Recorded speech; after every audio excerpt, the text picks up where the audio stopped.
कांग्रेस वालों से पूछना 1975 में जब इमरजेंसी चल रही थी, पूरा देश जेल के अंदर था, उस समय उन्होंने सेकुलर और सोशलिस्ट वर्ड जोड़ दिया बिना चर्चा के, बिना किसी के। तो एक तरीके से उन्होंने संविधान के बेसिक स्ट्रक्चर को बदल दिया, प्रियम्बल में डाल दिया सोशलिस्ट और सेकुलर। इसका मतलब ये हुआ कि संविधान का बेसिक स्ट्रक्चर बदल दिया।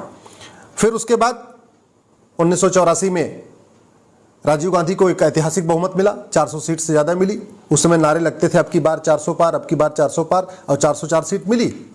अगले साल 1985 में राजीव गांधी ने सिटीजनशिप एक्ट को बदल दिया और पूरे देश के घुसपैठियों, खासतौर पे जो असम के घुसपैठिए थे, उसका उनको लाभ मिल गया। ये सिटीजनशिप एक्ट कहता है सेक्शन 6 से कि जो असम में आ चुके हैं घुसपैठिए 71 तक, ये सब सारे के सारे नेचुरल वे में भारत के नागरिक बन गए। और उसका फायदा ये हो रहा है कि जो 71 के बाद में भी आए हैं, 85 में आए, 90 में आए, 2000 में आए, 2010 में आए, वो भी कह रहे हैं हम 71 के पहले आए थे, क्योंकि कोई बॉर्डर पे पर्ची तो कटती नहीं है कहाँ कब आए हैं, वो तो अवैध रूप से आते हैं। तो घुसपैठियों को निकालने की बजाय, घुसपैठियों के खिलाफ कठोर कानून बनाने की बजाय, राजीव गांधी ने 1985 में सेक्शन 6A जोड़ दिया। और ये सेक्शन 6A कश्मीर की आर्टिकल 35A से भी ज़्यादा खतरनाक है। कश्मीर में जितना 370 का दुष्परिणाम हुआ, आर्टिकल 35A का दुष्परिणाम हुआ, उससे ज़्यादा खतरनाक है ये धारा 6A, जो असम को बर्बाद करके रखेगी। उसके बाद भी पेट नहीं भरा। अगले साल 1986 में साहबानों का मामला आया था सुप्रीम कोर्ट का। सुप्रीम कोर्ट का फैसला पलटने के लिए कानून बना दिया और मुस्लिम महिलाओं को जो गुजारा भत्ता मिलना था उसको बंद कर दिया 1986 में। ये काम भी राजीव गांधी ने किया। फिर उसके बाद इस देश में मुगलों के इलीगल काम को लीगलाइज करने के लिए कानून बना 1991 में, वो भी कांग्रेस ने बनाया था। आप जरा सोचिए, यहां पे हजारों की संख्या में मंदिर तोड़े गए थे, और किसके द्वारा? बाबर के जरिए, हुमायूं के जरिए। औरंगजेब ने तोड़वाया, अकबर ने भी तोड़वाया, गजनी ने तोड़वाया था, गोरी ने तोड़वाया था, अहमद शाह अब्दाली ने तोड़वाया था। हजारों की संख्या में मंदिर तोड़े गए थे। उन मंदिरों को रिस्टोर करने के लिए कानून बनाने की बजाय 1991 में कांग्रेस ने कानून बनाया जिसको प्लेस ऑफ वर्शिप एक्ट कहते हैं, पूजा स्थल कानून कहते हैं, और उसने सारे के सारे मुगलों के इलीगल काम को लीगलाइज कर दिया। 1588 में बाबर ने अयोध्या को तोड़ा, 1670 में औरंगजेब ने मथुरा भगवान कृष्ण की जन्मभूमि को तोड़ा, 1377 में तुगलक ने अटाला देव मंदिर को तोड़ा जो जौनपुर में है, जिसको अटाला मस्जिद कहते हैं। 1669 में औरंगजेब ने काशी विश्वनाथ जी मंदिर का तोड़ा था। 1410 में अलाउद्दीन ने रुद्र महालय मंदिर तोड़ा था। 1552 में अहमद शाह अब्दाली ने, जिसके नाम पे अहमदाबाद चल रहा है, उसने भद्रकाली मंदिर को तोड़ा था। इसी तरीके से पश्चिम बंगाल की जो अदीना मस्जिद बनी है वो भी मंदिर तोड़ के बनी है। विदिशा में 1658 में औरंगजेब ने वीजा मंदिर को तोड़ के वीजा मंदिर मस्जिद बनवा दिया। आपका धार में भोजशाला सरस्वती जी के मंदिर को तोड़ के वहां पे भी जो है मूर्तियों को तोड़ दिया गया।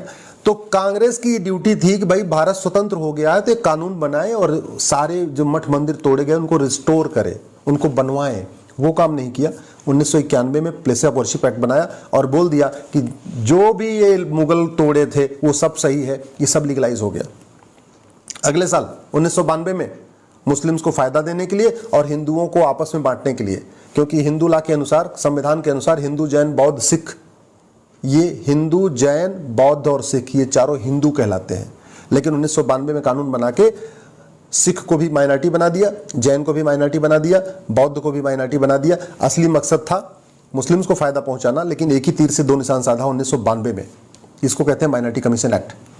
अगले साल 1995 में वक्फ एक्ट बना दिया। मुस्लिम्स को पूरे देश की जमीन पर कब्जा करने के लिए एक वक्फ एक्ट बनाया 1995 में। अगले फिर 2004 में माइनॉरिटी एजुकेशन एक्ट बना दिया। ये काम मनमोहन सिंह ने किया था।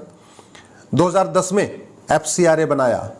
इस देश गद्दारों को फंडिंग कराने के लिए, देश विरोधी NGO को फंडिंग कराने के लिए, माओवादियों को, नक्सलियों को, जिहादियों को, मिशनरियों को, अलगाववादियों को, चरमपंथियों को, कट्टरपंथियों को, सफेद पोस्ट नेताओं को, सबको फंडिंग कराने के लिए कानून बना 2010 में, उसको FCRA कहते हैं।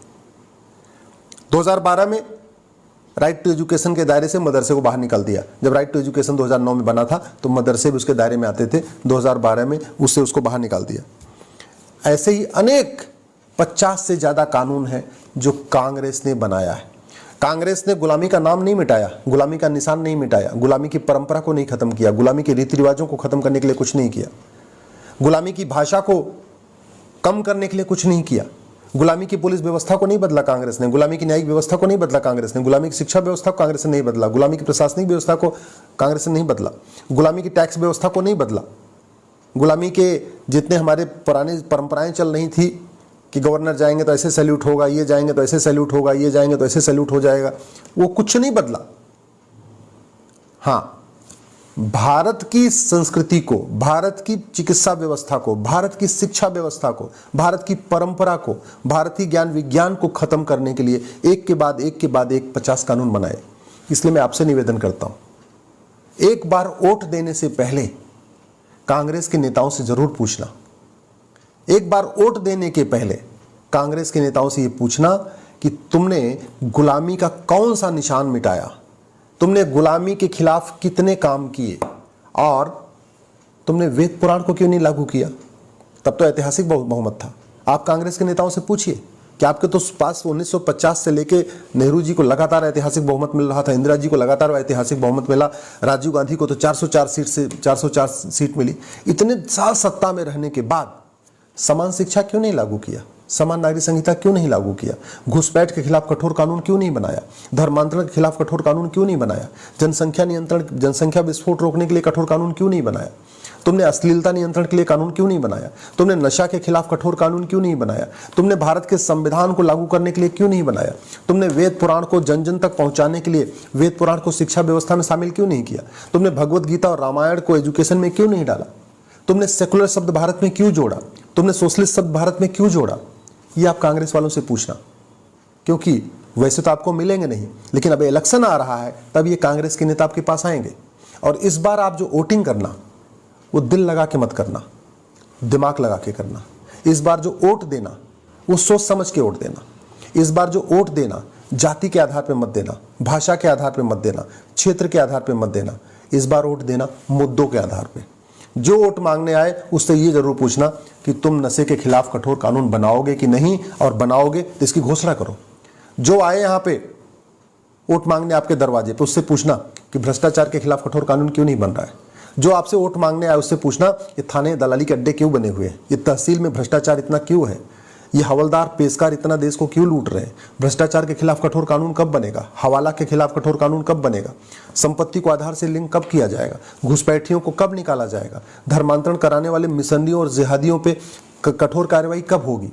ये आप पूछना। अगर आप नहीं पूछोगे तो याद रखिए, जैसे पाकिस्तान से मिट गए, अफगानिस्तान से ख़त्म हो गए, बांग्लादेश से भी ख़त्म होने के कगार पे हैं, भारत के 9 राज्यों से ख़त्म हो चुके हैं, भारत के 200 जिलों में ख़त्म हो चुके हैं, भारत की 300 तहसीलों में ख़त्म हो चुके हैं। देखते देखते एक दिन अपने ज़िले में भी आप ख़त्म हो जाओगे।